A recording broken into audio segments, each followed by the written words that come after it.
All right, we're gonna unpack these Def Cubes. I already did one.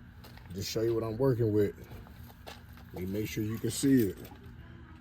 Look at it, bone dry. Ain't no moisture in there. Traps dying off. And I can already tell it's at least 2 plants in there. So we're gonna count them up when I go to plant them in the bog, but I'm not doing all that tonight. I'm just getting them out of the Def Cubes. So I'm just going through cutting them right out of the packaging. Nothing serious. I hate that they put this little thing in there because it always scrubs up against the traps. See? There's another.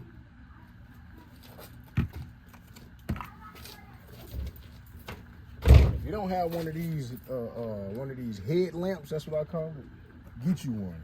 It's the heat.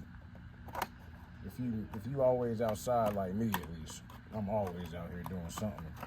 Whether it be grilling, whatever. I kind of got over on them on this one. I slipped this one in there. That was a decent one. That one wasn't too bad off.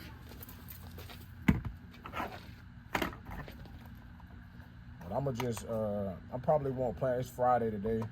I probably won't plant them up until Sunday because we got a busy day tomorrow. So I'm gonna just free them from the cubes, put them in a tray of water, let them get some fresh air until I can get out there and put them in their new home, in their permanent home.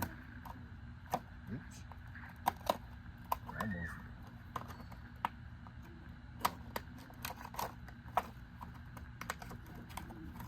Yeah, this one looks really bad.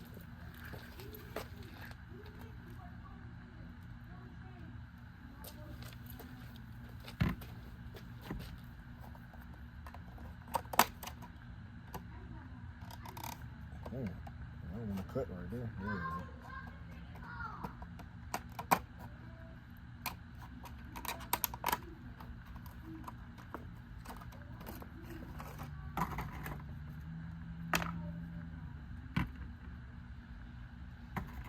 We got some rough ones. This is another one. Rough. That one is rough. It's all good though. We're gonna bring all of them back. Somebody on Reddit said, may the odds be forever be in your favor. They will be. We'll snap them back. This is nothing. This is easy. This is light work. This is light work. It's funny because the lady in Lowe's tried to tell me that they were dormant. I was like, ma'am, those fly traps are not dormant. She was like, they go dormant though. I was like, they go dormant, but these fly traps are not dormant. They are dying. You know, this is not what dormant fly traps look like. I told her, I said, if you want me to show you what dormant flat traps look like, I can show you. She was like, no, it's okay. I blamed it on the kids. I was like, yeah, my kids like to grow them, so I'll just buy them like this. If they die, they die. They don't, they don't. But I've never killed one. This one's jacked up too. Oh my God. I wanted a challenge, man. I wanted to see if they were gonna challenge me this time.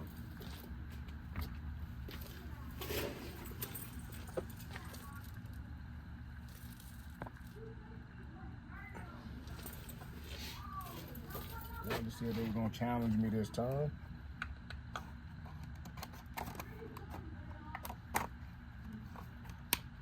Oh yeah, this one is a challenge. Black. More black traps. Look at that. Look at this thing. Let's focus. Look at that.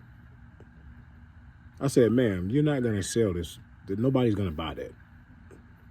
So I buy them jacked up like this at a discount, and then we plant them up in good growing conditions, and we get some cheap fly traps. So that's all 10 of them. 1, 2, 3, 4, 5, 6, 7, 8, 9, 10. But yeah, all you have to do is put these in good growing conditions, and they will grow. That's clean water. So you want something with a very little ppms. Like we see people all on the different forums, Facebook, Reddit, Instagram, everywhere, asking if their tap water is safe. We or anybody else has no way of telling you that. just buy a TDS meter. Buy a TDS meter, and that'll tell you whether your water is safe. You know, you want to see something below 50. Some people say 100. I would say 50 and below is really good. My tap water, for instance, comes around like between 25 and 30 ppm. That's safe to use. I still collect rainwater because I want to save money, but I can use tap water in a pinch.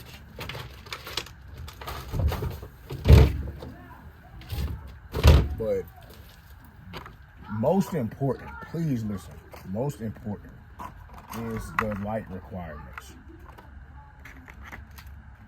Hold on, I want to talk about this. Give me a second. Where'd that piece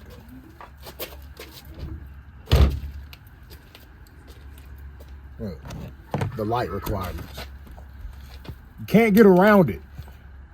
You cannot get around how much light Venus flytrap needs.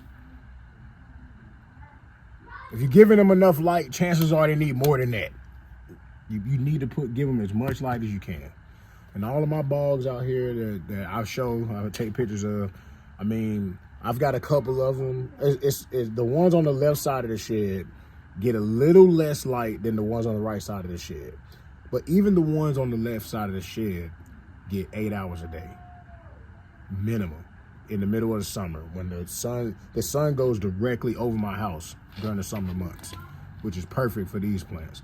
But in the big bog, the spot where the big bog is, and then the bogs that's on the right side of my shed, they get 12, 13, 14 hours of full sun from the time the sun comes up, because the houses behind me are far back. So when the sun comes over the horizon, I'm getting all of that. My plants are getting all of that. And it goes all the way, it arches completely over my house in the summer. So all of that, it's getting all of that, not an ounce of shade. I keep them watered up good, keep them moist, and man, they get blazed by the sun. They love it. That's what they want. They don't want to sit on your windowsill and get 3 hours of sun a day, because what happens is you get traps that look like these right here. See this plant right here? You get a plant that looks like this, where you have super long leaves and then tiny traps. Long leaves, tiny traps is one of the symptoms of very low light. You want to see a fly trap with short leaves and big traps. That's when you know your fly trap's getting enough light. And of course the traps will turn red and all of that stuff. You know, but water, as much light as possible, and then, you know, some type of acidic fertilizer-free mix. A lot of people are experimenting with peat-free mixes. I'm not in that stage yet because a lot of the materials are stupid expensive here in America. But peat moss, fertilizer-free, sphagnum moss, fertilizer-free, and you know, you want to throw something in to break that up, whether it be perlite, whether it be sand, vermiculite, all of that stuff. As long as it has no fertilizer, no salts, you can use it on the Venus flytraps. But you want that acidic mix. They need acidic soil. But man, I can't overstate the amount of light that these plants want. They want as much light as possible. And I'm different. I do not acclimate these things.